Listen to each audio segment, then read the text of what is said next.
All right, so in today's first lesson, teaching what's called a slice or a drop shot. And so the skill is when two players are playing at the back end of the court and you want the player to come forward or to hit a game winning shot. And so you make a downward motion with the racket, which puts a lot of backspin on the ball, and the ball just dies off instead of continuing to go back to the other player. So it forces the player to either come up or he's unable to get it in time. And so, based on first observations, uh, there's still some work to be done. The effectiveness that we want to finish with, the goal is basically be able to hit multiple shots in a row that are drop shots. And some of the things that are going to be taught are the angle at which the racket's held. The steeper the angle, the more of an effect it's going to have. The shallower the angle, the deeper it's going to go, but it's still going to carry a little bit. And so that's what we're going to move on to now. How did it feel for your first time without any help, trying to make the motion of a slice or a drop shot? It felt kind of awkward at first because I'm not used to swinging a tennis racket. But I feel like I don't know. I felt good about what for not actually trying to do this before. Felt pretty good about what I did.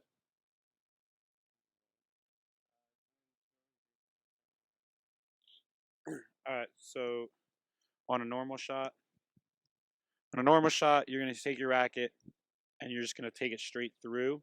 All right, follow through the ball, come back like that over the shoulder. So on a drop shot, you're going to angle the racket, and it's just instead of coming back, it's just straight down towards the ground. And that creates a lot of backspin instead of going up and through it, which puts a little bit of topspin, or a flat ball going downward motion straight down to the ground creates the backspin or the drop with the drop shot, and that causes the ball to just die in the air. So we're going to attempt, and we're going to mess with the angle to see if we can find an effective angle and an effective swing that works on the slice and the drop shot. So from what you saw from what I was doing, what do you think that the main two tips would be to improve upon besides the downswinging? Because I was kind of like going straight through it but angling it up, trying to pop it up a little bit. What would you say? So for you, some of your shots were going into the net, so we're gonna work on your accuracy with it. So we're gonna work on your shoulder style, where your shoulder's pointing, and where your follow through's going, and we're also gonna just work on placement of the ball, accuracy, shoulder turn. So Awesome.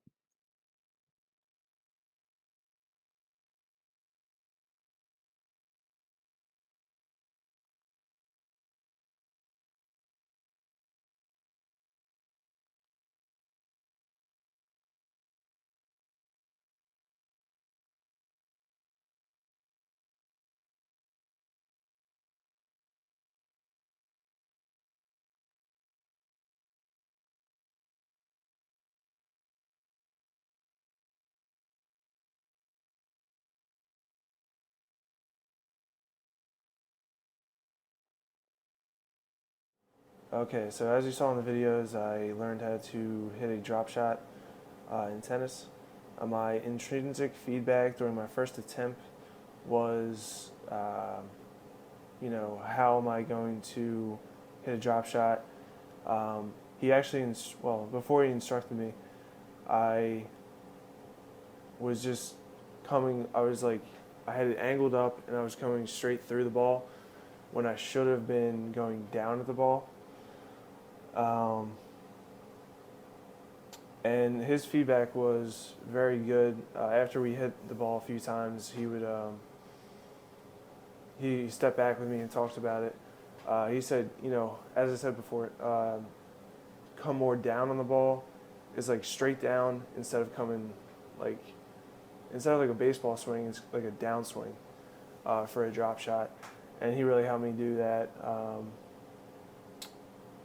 So that was his feedback from him. The main point The difficulties of learning the motor skill were not having much experience with tennis. I didn't feel comfortable hitting the ball,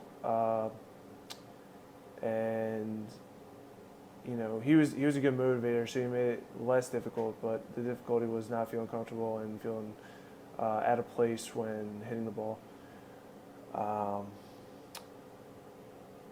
and how gaining knowledge of performance, knowledge of results helped with the learning curve. He made it less difficult. He was able to explain to me clearly what I needed to do and what my flaws were, um, especially with downswing and instead of side to side. So I think that was the major thing that he had me do, and I ended up getting 8 out of 10 drop shots in the second time I tried the 10 attempt trial. So that's it for me. Thanks.